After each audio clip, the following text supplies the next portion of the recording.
Well, hi guys, welcome back to the channel. It is me, your girl Baz B, and yes, this video is late. I've been having some technical difficulties when it comes to my webcam that's on my computer. It's just not saving my recording. So now I got this whole new setup. I'm doing this off my phone. It looks like it looks good. The mic finally sounds like it's not giving me a lot of feedback. So we see how this is gonna go. If this does not go great, you will be getting this in podcast form. So, without further ado, let's get into the review. We are on RuPaul's Drag Race Season 17, Episode 12, Charisma, Uniqueness, Nerve, and Talent Monologues. The girls are back in the workroom after the elimination of Lydia. And Lana is very upset that she had to send her home because apparently she was really close to Lydia since they won in this competition. So it hurts that she had to be the one to send her home. Now, I was really surprised by this because for some reason I thought Lydia pretty much hung out with Corey since they had that whole little thing going on. But after Lana read the mirror message that Lydia left, I was like, oh, she really was really close with these girls. Anya says, now that's how you write a mirror message. Something nice and polite, which Jules had to agree because y'all know just the week before, Ariette was sent home and she sent that nasty mirror message for Anya. And baby, she's going down in villain history for that. Lana says that every week it feels like she is fighting for her life. He knows that they view him as the bottom bitch because he haven't won any competitions yet. But he already sent home 3 people in a lip sync, and he will send home 3 more if that means it's going to get him closer to the crown. Now, Lana, you might be sending these girls home, but baby, in order to win RuPaul's Drag Race, you're going to have to get a win under your belt. You are now with the top heavy hitters of the season. Work hard, ho. They congrats Anya on her win this week, making her a front runner of the show with 3 wins. And Anya starts to talk about the question that Ru asked tonight on the runway of who should be the one to go home. And he was like, yeah, I could have been like the rest of you guys and gave this generic answer of, oh, I want my biggest competitor to go home. But it's a competition. And a competition is to weed out the weakest person. And so that's why I chose who I chose. Now, Lexi, she's not really feeling this concept. She says the question was, who do you want to go home? But Susie had to correct her and said, no, the question was, who should go home? Jules still stand on her answer saying that Susie should go home because of that lace wig in the challenge. And we all know that doing that Ross Matthews and the Ducks challenge, Susie borrowed Anya's wig and that's why the lace was so dark. And I was like, damn, did Sam not have a wig that you could borrow? Sam says he chose Susie because of her popularity with the judges. He said, you're doing very well in this competition. Your runways are a little, but all in all, bitch, you go home. So Susie says, so what you are trying to say is RuPaul should just crown me as the winner. In his confessional, Susie was like, listen, 1 or 2 girls saying you should be the one to go home. Now that would have been funny. Before, baby, that's a conspiracy. It's a new day in the workroom, and Ru enters and tells the girls to pair up with the girl that they feel gets them the most. Now, Lexi, she pairs up with Anya, which confuses Sam because he felt they were the closest. Lexi says that she knows that Sam will be upset, but she wants to pair up with Anya because Anya's been doing very well in this competition. So if she pair up with somebody who's been doing very well, then that means that she will do very well, which means I'm going to get a win. So Susie's just going to have to understand it for right now. So the pairs for this week are Lana and Sam, Jules and Susie, Anya and Lexi. For today's mini challenge, in pairs, they have to fill in the blanks as you write each other's drag race bio. They got 15 minutes, and the person who writes the most sickening bio wins. Now, the queens, they all go off in their group, and what it basically is, I don't know if y'all remember that game that you used to play in like elementary school. It was a book, and it had like sentences, and you were basically writing a story, and in the blanks it would tell you, okay, put a noun, put an adjective. That's basically what they're playing. So about one by one, the girls come up, and I must say the ones that I remember the most is Jules. The one that she did for Susie was very good. I thought it was very shady. It really spoke to Susie aesthetic, being the old lady look. I enjoyed it. Now with Lexi, the one that she wrote for Anya, I understand that you wanted to be funny, but it had to be about the person. It's their drag race bio. And opening it up saying, "Oh, hi, my name is Corey King," and she's Anya, I think you missed the mark a little bit. So Rue crowns Jules as the winner of this week's mini challenge, and she gets a cash tip of $1,000. Rue lets them know that in today's maxi challenge, they will be writing their own bios to perform in the Charisma, Uniqueness, Nerve, and Talent monologues. Lexi, now she feeling like this might be her week because in school she won for her monologue in speech and drama. So it might be a good chance that this might be for her. We hope. Don't let that inner saboteur get to you, girl, because that's always been your problem. Every week you said this gonna be my week, and then your ass starts slipping up. This is a chance to reveal yourself using heart and humor. He brings out one of the guys from the pit crew, and they are to pick a prompt out of the box to help them with their monologue.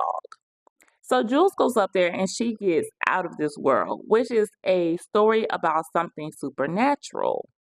Next, Susie gets Learn the Hard Way, a story about when you lost but learned a lesson. And Susie was like, "But I never lose. So how am I going to do this?" And of course, everybody had to give a hard eye roll for that. Lana gets Lost, a story about a time when you didn't know if you were coming or going. Sam gets Triggered, a story about a time something set you off. And Sam says, "Well, this will be easy because, hell, I'm always being triggered." Lexi gets a Payback's a Bitch, a story about karma, and Anya gets Assess, a story about a session that took you on a wild ride. The twist is, while they are in pairs, one will be reading the story orally, while the other one will be acting it out in an interpretive dance. Now, Sam is not happy about the fact that they are having to stay paired up with the person that they did the mini challenge with because Lana has not been doing very good in these challenges. And baby, I ain't trying to let this be the week that I go home. Rue tells Jules, since you won the mini challenge, you get to decide what order they go in. And Jules looking like, not again. I just got through with this shit when we did the rose. Now, Susie, he is very happy to have Jules because they are both funny and have a lot of expressions. And he wants to take that front runner title from Anya. So, baby, it's on right now. Jules said that he doesn't know if this week's challenge is going to be judged as a group or individually, but for him and Susie, they just going to treat this as a group project, which is actually a good idea because you don't want your partner being the one to bring you down. Susie says with his prompt, he wants to go back to a childhood memory where he just knew he was going to win the spelling bee, but his cockiness got the best of him and he lost really bad. Jules says that he is also taking a childhood memory route. He says how it doesn't have any real ghost stories to it because I haven't really been through anything like that. But growing up, I remember wanting to play with dolls and makeup and just girly things. And I knew that that was wrong to do. So I just always felt like maybe it's a ghost that possessed me and they trying to make me do all these things that I know I'm not supposed to be doing. Susie is excited to work with Jules. Since the first week when they were in the top together, they have made an instant connection. So this is going to be fun, especially since Lydia is gone. Jules is his new replacement. Sam says that he is triggered on the daily, so he's trying to figure out what would translate well in a dance, but it's also funny with a message because you need all that. Lana says how he's been lost the majority of his life. He came from a very religious and conservative family, and his queerness, baby, they just was not with it.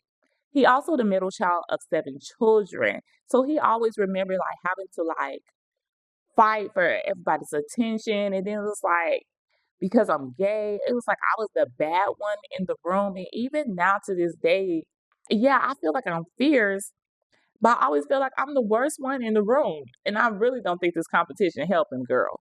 Especially since you've been in the bottom so many times, that has to be taking like a hit to your self-esteem. But push through, Lana. Push through.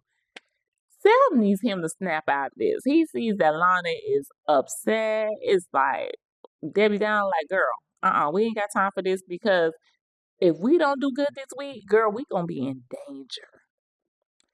Lexi says that her comic stories is very deep and she don't want to go deep like that. She want to kind of keep it lighthearted. Anya says that at one point he was obsessed with being vegan, a raw, spiritual vegan. And he was like, it just spiraled out of control and it almost felt like he was in a cult at one point. Now, Lexi, hearing Anya got his story ready. You looking around the room, everybody else even got their story together. So here she go, letting that inner saboteur get the best of her. And I was like, girl, come on, pick a story, get into it. Now, Sam, he notices Lexi looking at him while he's giving his ideas. And you know Sam already feeling the fact that Lexi left him for dead with Lana. So he was like, don't be looking over here. Both y'all in about the same age group. Y'all should find something that y'all can relate to. Sam says how Lexi be nervous about being overshadowed by Susie, but then you link up with Anya, who is the front runner of the show. Like, baby, you don't think that's gonna make you even more nervous that she's gonna do well and overshadow you? Why didn't you just pick me? Susie finds it funny that Jules is picking the order again this week, and Jules says how last time he made a lot of people mad, and he planned on making them even more mad this week. Jules feels they should go first, which Susie agreed, and he also thought it would be funny for him to go first, Susie to go second, and Lexi to go third. Y'all, please don't do that to Lexi again, because we don't need to see another spiral from her. Susie says, let them tell you which order they want to go, and then just do the complete opposite. Lexi says, if you pull another stunt around here, bitch, I'ma fight you. Now it's time for them to go ahead and pick the order. Jules let them know off rip, since I won, me and Susie will be going first. And then he asks what spot the other girls wanted.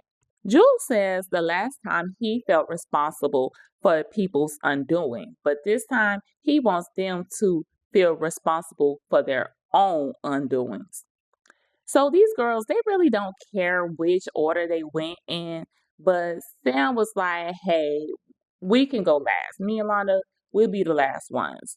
So the order is going to go Susie, Jules, Anya, Lexi, Sam, and Lana, which Lexi is happy that she is nowhere near Susie.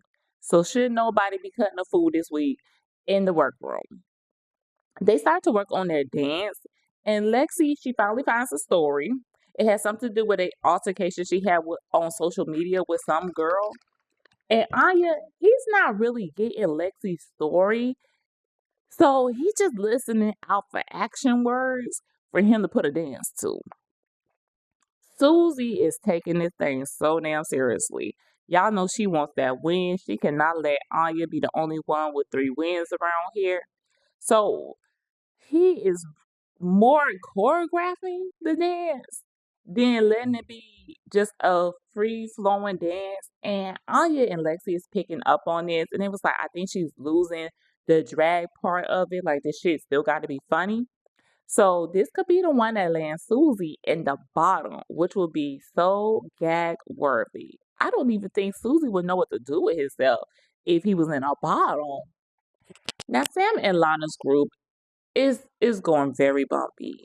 Sam doesn't understand the story, so his dance is not really matching it, and Lana is feeling like Sam's not interpreting the story right in the dance, and she cannot afford to be in the bottom again.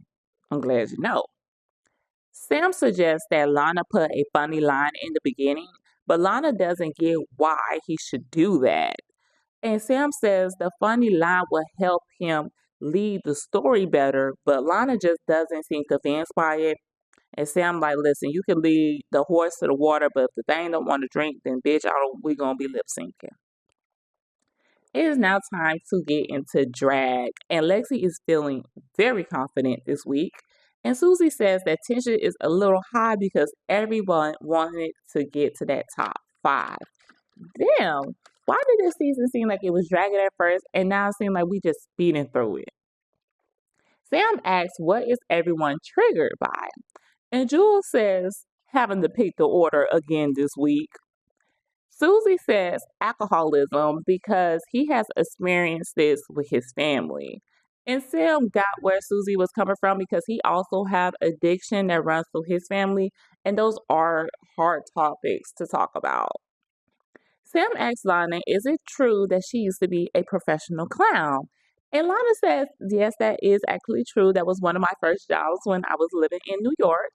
And Sam gets overly excited because she was like, oh my God, this will be amazing. This gives us an up in the competition. So Lana was like, well, why would you feel that way? And so Sam was like, oh yeah, you said a clown. I'm thinking of a mime. Now, Lana did tell him, like, hey, well, I did used to mime in church. And so everybody was like, well, what do you mean? So Lana had to explain it to them and do a little demonstration. I know you guys probably came across videos online where you see in a black church, the people are usually dressed in all white. They have like the white face paint on, the white gloves. You see them dancing to a gospel song. It's usually very spiritual worship song. That's what she's talking about when we say we're miming in the black church. You are dancing out the words of the song, feeling the emotions of that song. We got to bring the people to the Holy Ghost. Jules says that she used to be a pantomime at high school. Apparently, it's the same as what Lana is talking about with miming in church, but instead of you dancing to the words of a song, you're dancing or acting out different sounds that people are making. And he also demonstrates, and I'm like, what type of high school did he go to? Because I ain't never had nothing like that in my schools. It is now time for the main stage. This week's judges is Michelle Visage, T.S. Madison, and Gerard Carmichael as our guest judge this week. He is a Emmy Award winning comedian and actor. He had his own show, The Carmichael Show, and I would never forgive them for getting that show canceled. I love that show. I found it very funny, and I found that it was streaming on Tubi. Just in case any of you guys want to watch it, it was funny. Believe me, I do not lie. It is now time for the monologues. Susie. Jules acted out that story very well. It was cute and it was funny. Now, with Jules, I liked her story, but Susie was boring. I found myself not really paying him any mind and listening more to Jules' story. When it came to Anya, of course, Anya is amazing when it comes to the storytelling and hosting. So we expected this from her. And now with Lexi dancing out the damn story, that shit was funny. She had me dying on my damn couch. So I was like, they might be the top right here. When it came to Lexi, I enjoyed her story. And Anya's dance, it wasn't really funny to me, and I kind of didn't pay her any attention after a while. And Lexi's story, I don't know. It was nice, but I also kind of got lost a little bit in it. Sam, with his story, I felt like it was short. I don't know if it had something to do with editing. It was about him running for prom king, but then he come back to school and people done graffiti his posters saying prom queen, and you took it and you was like, oh well, if the crown fits, then I will wear it. And he went on to go for bigger crowns, and I was just like, well, you didn't finish out the story. Like, did you win? the prom king or queen or whatever, did this make you want to start doing pageants? Like, it really didn't have a good closer for me, but Lana followed the story very well. Now, when it came to Lana, the story was lacking the funny component, and I understood what Sam was saying, like, hey, you need to throw some funny lines in there. But Sam, he was back there interpreting the dance, and baby, he might as well not been on the stage because I forgot he was back there. It's now time for the runway, and category is ugliest dress ever. We haven't did this in 10 years, so let's bring it back. Susie is a ugly Christmas sweater dress, and baby, that thing is ugly. She will win that runway, the ugly Christmas sweater party contest. She gonna win that. That shit is hideous. Jules. Her ugly dress was based off of her mom's prom dress that she got made and showed up to prom, and like 10 other girls had on the same exact dress. Y'all, I'm so glad I went to prom during a time where when you went to the prom, you had to put down what school you went to. So if the next girl came and they liked that dress, but they went to your school, they couldn't buy it. And they did that across like all the stores. So, girl, I'm so glad that's not my story. Now, to tell you the truth, Jules, your makeup and everything, yeah, you gave us ugly girl, but is it really ugly girl? Because it kind of just gave, nerd. Every nerd is not ugly to me. I just feel like the dress, it was just a dress from the 80s. It's not ugly, especially since 10 other girls came in the same damn dress. So I think she dropped the ball with this one. Anya is a turkey, and that shit is ugly. I don't know what, even the feet. The feet was a turkey's foot. Her and Susie running neck to neck with the ugly ass dresses. Lexi is wearing a full tulle dress. She took 100 tutus and sewed it on a dress. There is no train, which I'm glad because Michelle done called your ass out on that last week. I would say it's funny looking, but I wouldn't really say ugly per se. Sam is dressed as bloody meat. I wouldn't say this is actually ugly because I remember when Lady Gaga did this for one of the VMAs one year, and it could be interpreted as high fashion at times. Now, Lana, she is wearing the dress that Candy Muse wore on season 13. I want to say that was one of them challenges where they had to make their own, a design challenge. I really wouldn't say it was an ugly dress, but compared to Anya and damn Susie, baby, you was gonna have to step it up a little bit. And you've been doing a lot of commemorating other people's looks, like you just did Naomi Campbell's, and you really just putting on the same dress. You're not really bringing your style of dragging to it, to me. We are all back on stage, and it is time for the critiques. We are all back on stage, and it is time for the critiques.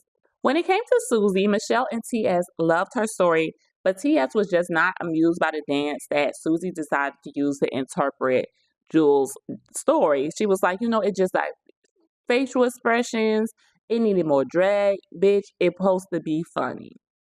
And Michelle says that the dress that she is wearing tonight is definitely ugly.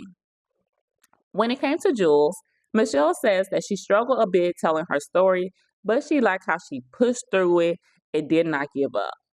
Rue says it was very sweet, but lacked drag. You got to put the funny in there. Michelle says she shined on the dance part, which I did say so. I thought she did good on that one. And Michelle says that the dress that she has on right now is not ugly, it's just the 80s. This would have been the it dress of the year, which we all know because obviously 10 other girls came in it. And I said that this is just a dress from the 80s. This is not ugly. Anya. Michelle says it was funny. And Gerard Carmichael said he could listen to her talk all day. Which, I mean, me too. She also did very good telling Lexi's story, and Michelle says they worked very well together. When it came to Lexi, Gerard loved the words she used for her story, and Michelle says her dance was the best part of the night, and TS was moved by her trans story. Sam. Michelle liked the story.